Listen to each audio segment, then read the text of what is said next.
regresando al programa, tenemos nuestra cápsula que es sobre mito y realidad, hablando sobre las úlceras bucales. Vamos a decir cuáles son mito y cuáles son realidad. Una de ellas, y es un mito, es que las úlceras bucales son contagiosas. Muchas veces la gente piensa que son contagiosas y esto puede ser un mito. ¿La doctora nos puede confirmar? Bueno, siempre que la causa no sea infecciosa, no son contagiosas. Ok. Otra cápsula es la realidad es de las llagas o aftas bucales. Como acaba de decir la doctora, si no son infecciosas, no son contagiosas. Mito, las aftas pueden transmitirse a los genitales durante el sexo oral. Si son infecciosas, sí. Sobre todo aquellas que son causadas por virus herpes simple, tipo 2. Las llagas o aftas bucales son síntomas del SIDA. Hay una predisposición en pacientes que padecen o que son portadores del VIH o que ya tienen el síndrome de inmunodeficiencia adquirida a padecer esta condición que se llama estomatitis aftosa recurrente, pero que la etiología no es infecciosa. Las llagas o aftas bucales aparecen como consecuencia de una deficiencia de vitaminas. Sí, la condición que está asociada a ello también es la estomatitis aftosa recurrente. Una carencia sobre todo de vitamina B, B6, B12, y a ácido fólico, a zinc, a hierro.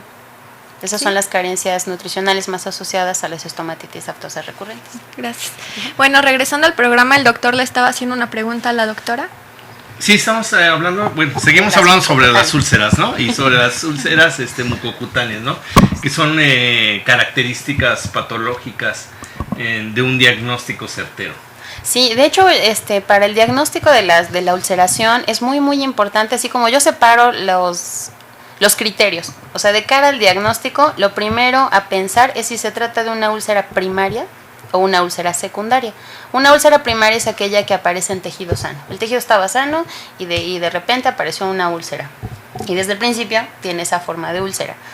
Y la úlcera de tipo secundario es aquella que aparece en tejido que ya fue afectado por una lesión anterior. Por ejemplo, una vesícula o una ampolla, que es lo que conocemos como esas bombitas o burbujitas llenas de agua que se revientan y entonces dejan una zona de ulceración. Eso sería una úlcera de tipo secundario. Estas enfermedades mucocutáneas están dentro del grupo de las enfermedades vesículo-ampollares, es decir, que la lesión primaria, o sea, el tejido está sano y la primera lesión que va a aparecer es una vesícula o una ampolla que se va a reventar y entonces va a dejar la zona de ulceración.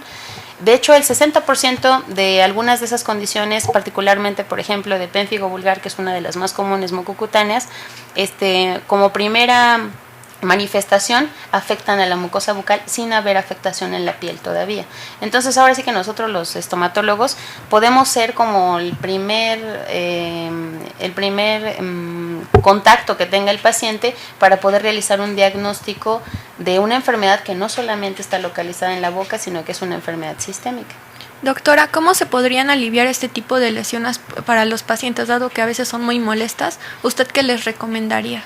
Ahí el tratamiento de las úlceras va a depender de la causa. Si estamos hablando de una enfermedad mucocutánea, entonces como son enfermedades autoinmunes, el tratamiento tendría que ser en conjunto con un dermatólogo de preferencia, pero es atenuar la respuesta inflamatoria. Cuando son enfermedades autoinmunes, estamos hablando de que nuestras defensas, nuestro sistema inmunitario, se vuelve contra una estructura que es propia y que es normal en el cuerpo, pero que por alguna causa generalmente desconocida, se reconoce como extraña, la ataca y la destruye. En este caso, las enfermedades mucocutáneas, tanto en pénfigo vulgar como en pemfigoide de membranas mucosas, la estructura que se reconoce como extraña es una proteína que une al tejido epitelial con el tejido conectivo. Entonces, cuando es destruida, se desprende o se pierde la unión de epitelio con conectivo, formándose la ampolla. Cuando esa ampolla revienta, entonces deja la zona de ulceración. Pero el tratamiento de estas lesiones, se reconoce como extraña, la ataca y la destruye. En este caso, sin embargo, esos fármacos tanto en pénfigo vulgar como en pemfigoide de membranas mucosas, la estructura todo cuando se usa como extraña es una proteína que une al tejido 20 días de uso continuo, podemos empezar a tener efectos destruida, se desprende, como son que aumentan la glucosa en sangre. Entonces, en un paciente diabético está como que complicado. Yo generalmente me apoyo mucho de un endocrinólogo inmunomodulador. Sin embargo, eso es equipo para trabajar y para manejar este tipo de pacientes. Entonces, si se presenta un paciente con una condición que se diagnostica como una enfermedad mucocutánea y dependiendo de la severidad a veces las dosis de esteroides son altas. Entonces hay que evaluar el riesgo-beneficio y estar muy en contacto con el médico tratante.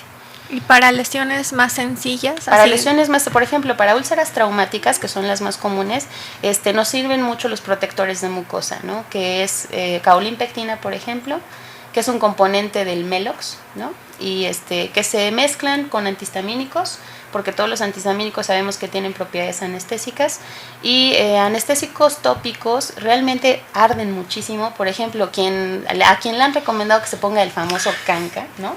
Bueno, no sé si pueda decir marcas, pero a quien le recomiendan que se ponga un anestésico local tópico, o sea, que les diga al paciente lo que le arde muchísimo. Entonces, sí, adormece la zona, después podrán comer, pero realmente lo que más yo recomiendo son protectores de mucosa como caolinpectina, mezclados a partes iguales. Es como una fórmula magistral. Se mezcla el caolinpectina con un antihistamínico, por ejemplo, con difenidramina. Entonces, al principio, cuando uno es novato, ¿no? Yo regresé de estudiar patología, empecé a recetar esto a mis pacientes y entonces me hablaban por teléfono. Oiga, doctora, ¿sabe usted que está mal de la cabeza? ¿Por qué me manda un jarabe para la tos y un antidiarreico si yo ni tengo tos ni tengo diarrea, ¿no? Y mis úlceras también. Y mis úlceras tampoco. Pero bueno, de lo que se trata ahí es que así como el comercial del Pepto, que usted seguramente se acuerda, doctor, de que cubre, protege y alivia, es lo mismo que hace con una úlcera bucal. A la isla del medio y entonces favorece que uno pueda tomar alimentos. Esa mezcla es la base, es el protector de mucosa, por ejemplo, caolinpectina, que se puede mezclar con un antihistamínico, con un anestésico tópico, pero entonces ya lo amortigua, ya no arde tanto, o hasta con un esteroide en casos de úlceras, digamos, graves, ¿no? Y ya lo más puedes aplicar extensas. con un cotonete. O un enjuague. O un enjuague, Uh-huh, o como un enjuague. enjuague. Ajá. Lo que perdón, doctor, lo que me he percatado mucho es que cuando nosotros atendemos a niños, casi siempre se muerden, ¿no? ¿Eso es recomendable también para niños? En niños los anestésicos tópicos están un poco contraindicados, ¿no? Porque la causa de la úlcera fue que justamente sintió el efecto de la anestesia y se mordió. Entonces, para los niños o para los adultos, cuando son úlceras a lo mejor no tan grandes o no tan profundas, no tan extensas o no tan profundas, podemos recomendar, hay un gel de Bexident, que se llama Bexident AFT, cuya sustancia activa se llaman triésteres de glicerol oxidados, y el mecanismo de acción es por inhibición de unas enzimas que degradan matriz extracelular que se llaman metaloproteinasas. Entonces, al inhibir estas enzimas, disminuye el dolor y acelera la reparación del tejido. Okay. Muchas gracias, doctor. Y estamos hablando sobre las úlceras bucales y principalmente en personas embarazadas hay un cambio hormonal, ¿no? También tú te has referido que a los cambios hormonales también es importante esta aparición. ¿Qué pasa si no se llegan a atender este tipo de úlceras? Sucede con las embarazadas que ahí la etiología también puede ser infecciosa. Entonces, de hecho, hay que tener con mucho cuidado en el diagnóstico. O sea, lo primero es hacer un diagnóstico, ¿no? Yo es más, le he dicho a los alumnos que se tatúen así como la palabra en la mente, porque no puedo dar un tratamiento si no estoy seguro del diagnóstico. Entonces, cuando haya dudas, así como que será infecciosa, será una afta, ¿no? O será trauma, o de qué se tratará, lo importante primero, antes que yo les he dicho, si tienen duda y el paciente tiene molestia, denle un protector de mucosa y un antihistamínico mientras se hace el diagnóstico definitivo. Eso es como para la de ahorita, porque pues ahorita me está doliendo y ahorita quiero algo para poder comer. Y ya después, ya que se hace el diagnóstico definitivo, si se confirma la mejor, que es por ejemplo, una estomatitis aftosa recurrente, pues entonces el tratamiento en ellas, dependiendo del número de úlceras y de las zonas afectadas de la boca, se pueden utilizar geles de esteroides o esteroides en presentación de gotas mezclados con agua o con protectores de mucosa. Pero si la etiología fuera infecciosa, entonces ahí hay que tener cuidado, porque cuando las pacientes embarazadas sufren de una condición de ulceración de etiología infecciosa, entonces hay que ver infección a qué, porque las úlceras infecciosas pueden ser por virus, pueden ser por bacterias o pueden ser por hongos, por micosis profundas. Entonces, por ejemplo, hay condiciones de etiología viral en las que si nos equivocamos y damos un antibiótico complicamos completamente el cuadro. Entonces ahí hay que tener mucho cuidado. Yo creo que cuando se tiene un poco de duda en el diagnóstico, lo mejor es referir al paciente a un especialista. Ok, los medicamentos que se vayan a tratar a personas embarazadas con este tipo de problemática, ¿llegan a alterar el producto? No, realmente cuando es una medicación tópica y sobre todo esteroides no tiene como mayor complicación, ¿no? Primero porque la medicación es tópica y la cantidad de fármaco que puede llegar a la sangre es mínima.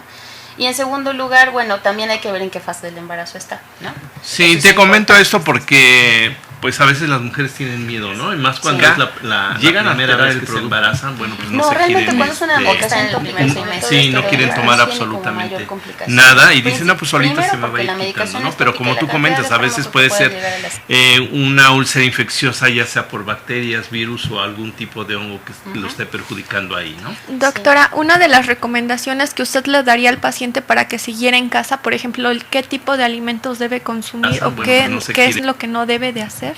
De preferencia, pues cuando se tiene una úlcera es evitar como los irritantes, ¿no? Las sustancias que son muy ácidas o lo que genere molestia, ¿no? Porque hay pacientes que están tan acostumbrados, por ejemplo, en las úlceras causadas por aftas, en las estomatitis aftosas recurrentes, que su nombre lo dice, no van y vienen, van y vienen, pero esas tienen una presentación clínica bien particular.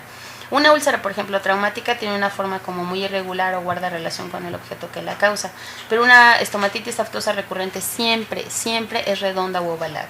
Entonces, ¿cuál es como lo que pueden hacer los pacientes en casa? Es, si algo les molesta comer, pues evitarlo, ¿no? Porque hay pacientes con estomatitis aftosa recurrente que ya están tan acostumbrados a que les salgan úlceras que comen de todo y no les pasa nada. O sea, sí, no, la dieta no necesariamente implica que el cuadro se vaya a agravar. Sí, se vuelven indoloras, ¿no? Es increíble, ¿no? Y pueden tomar y comer irritantes y como hay pacientes nada. que les digo, oye, no, aquí te voy, los estoy explorando. Y digo, bueno, aquí nada más abre un poquito más porque no quiero molestarte a la hora de jalar o de retraer la mucosa. Y me dicen, no, ya no me duele tanto. No. Y bueno, si quieren comprar una unidad dental, bueno, Keiko Dental está a sus órdenes en la 31 a Poniente y 15 Sur, enfrente de la Facultad de Estomatología de la Benemérita Universidad Autónoma de Puebla, y en la 3 Sur 4305 en la colonia Huexotitla, sus horarios de 8:30 de la mañana a 7:30 de la tarde, y los domingos exclusivamente en Huexotitla de 10 a 2 de la tarde. En un momento regresamos. Ya está, se me estaba...